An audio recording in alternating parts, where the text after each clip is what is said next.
Hey guys, welcome back to another episode of the Music Den. I'm your host, Armando Venditti. Hoping you guys are having a great day, and above all else, that you're indeed looking after yourselves and one another.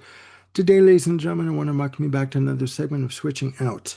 Now, with these series of episodes, I've come up with a list of bands who at some point during the lifespan of their run had decided to basically switch out certain members of said band. And in some cases, the members that were switched out were considered to be pivotal members of said band. And the band I'm going to be talking about today, through the lifespan of their career, have gone through various lineup changes, various lead singers, and obviously from the charming uh, graphic in the background, I'll be talking about Black Sabbath and the Ian Gillan led lineup of the Born Again era of the band. Now, with regards to the recording and release of Born Again, there's a bit of a story to go with it. In 1982, at the end of the Mob Rules tour, the band were obligated by Warner Brothers and Vertigo Records, respectively, to release a live album, which would eventually be released as Live Evil. Now, during the mixing of the album, there were two camps that were developed.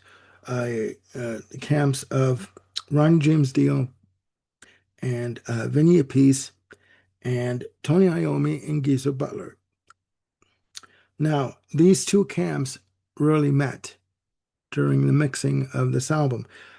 Geezer Butler and Tony Iommi would show up in the late afternoon, evening, and Ronnie James Dio and Vinny Appice would show up in the morning to do the mixing for the album. And quite a number of times when Geezer Butler and Tony Iommi would show up to listen to the mixes and continue working, they would notice that the drums and vocals were turned up and the guitars and bass were turned down. And according to the engineer who was working on the project, it was both Ronnie James Dio and Vinny Appice's idea to do this. Now, according to Ronnie James Dio, the engineer was an alcoholic who would down a bottle of Jack Daniels daily, and he didn't understand why Butler and Naomi would listen to that. Well, tensions flared and became impossible to work together. So Ronnie James Dio and Vinny Appice were out of the band, and Black Sabbath's future was in a bit of a state of limbo. And they were looking around for a new lead singer and drummer, and possible candidates for the positions were David Coverdale and Cozy Powell, both of Whitesnake, and of course, David Coverdale of Deep Purple from the 70s. Eventually, though, Cozy Powell and David Coverdale decided to stay with Whitesnake. Another contender for lead vocalist was Robert Plant of Led Zeppelin. Now, I'm not sure how serious the idea of having Robert Plant join was at the time, but he was considered a contender. So eventually, Geezer Butler and Tony Iommi had a meeting at a pub with Ian Gillan, again of Deep Purple and Ian Gillan Band, and they had a discussion of whether or not Ian Gillan should join the group. This discussion was held at a pub at lunchtime, and the discussion went into the evening to the point where the pub had to close down for the night. Uh, a lot of drinking went on, according to all accounts, and Ian Gillan woke up the next day with a phone call from his manager saying, you know, if you're gonna make business decisions, you need to, you know, discuss it with me as well. And he said, "What are you talking about?" He says, "Well, apparently you just joined Black Sabbath." And he said, "I don't remember that." So the band got together at Richard Branson's recording studio, The Manor, and decided to work on material for what would become Born Again. Now, performing on Born Again, you have Ian Gillan on lead vocals, Tony Iommi on guitars and guitar effects and flute, Geezer Butler on bass and bass effects, Bill Ward, the original drummer uh, from the band, on drums and percussion, and joining the band on keyboards, you have Jeff Nichols. Now, Beth Bevan, drummer of The Move and ELO, would perform drums on the 2011 Deluxe Edition on disc number 2 on tracks 3 through 11.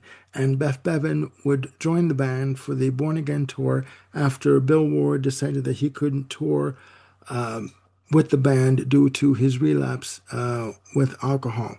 Now, with regards to this album, I've listened to it um, a few times, and I gotta tell you, first and foremost, the album cover makes me sick. It really does. It does keep in the tradition that Black Sabbath dealt in terms of themes of the devil and like just sinister themes, etc. Um, but with regards to having a picture of a baby that would be featured on other covers for other bands, Depeche Mode, etc. Taking a baby and painting it red and putting claws on it and fangs and horns on its head, to me, is beyond good taste.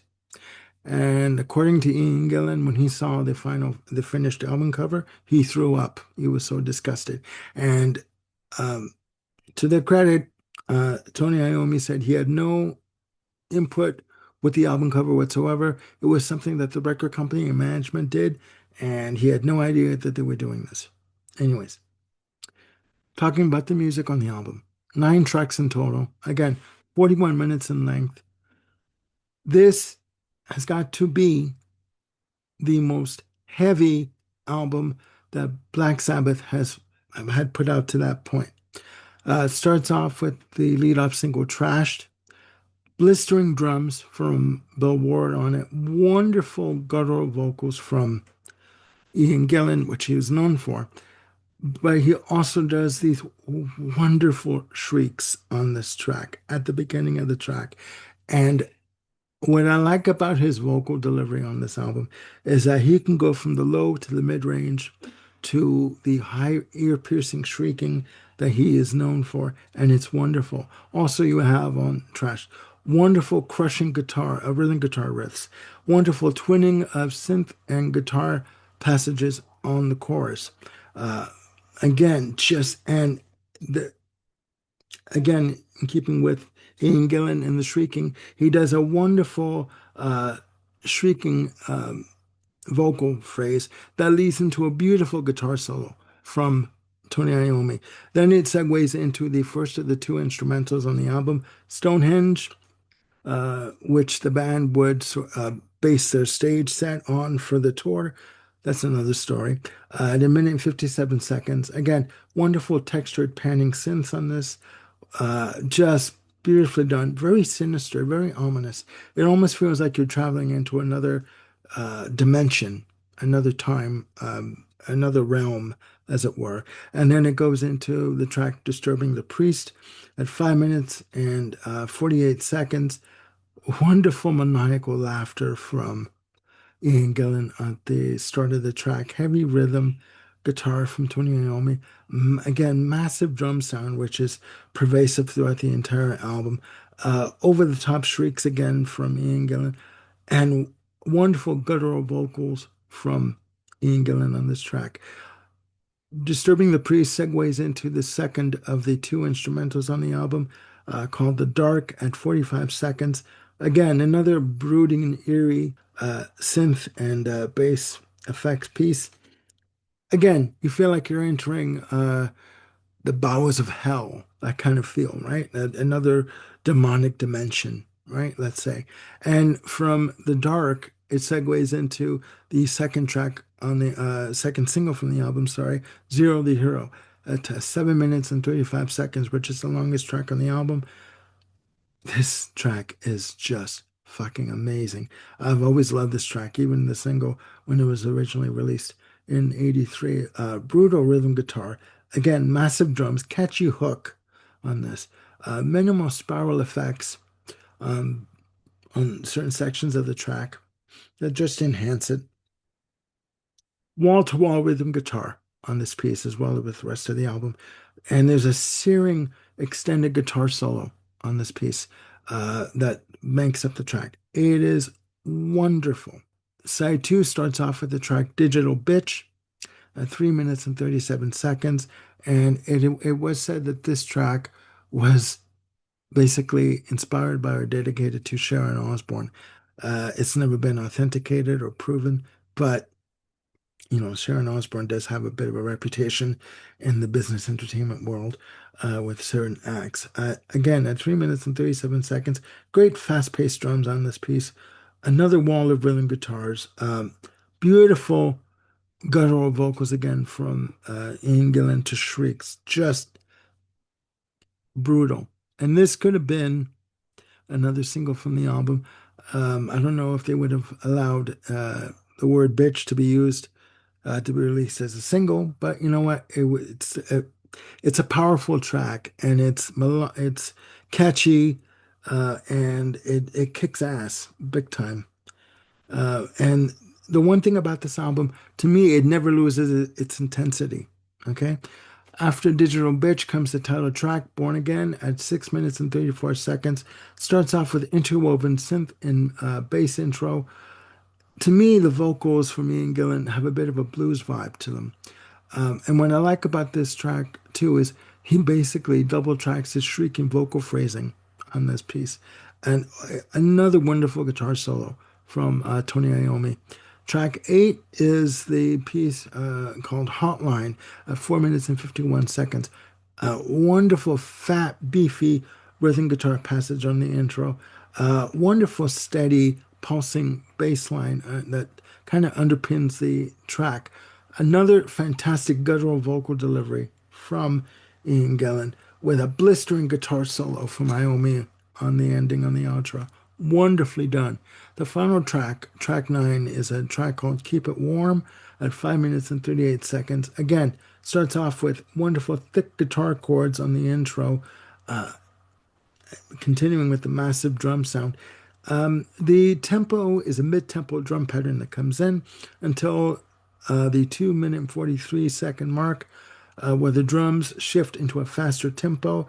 Good, strong bass that is really prominent on this track.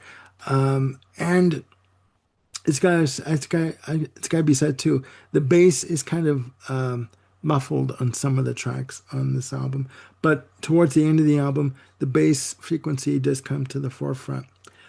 Just wonderfully done. At 3 minutes and 18 seconds, the tempo shifts back to the mid-tempo pattern, from the intro of the track, the beginning of the track.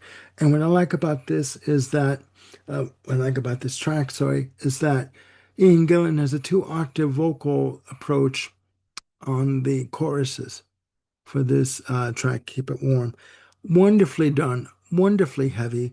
As I said, this run of the band would, or lineup of the band, sorry, would last for this album and one tour.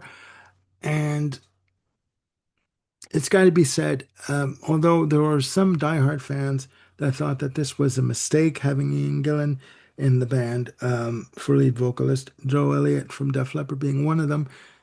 He said that they had a cassette of the album and they heard the track Zero the Hero and they just threw it out of the car.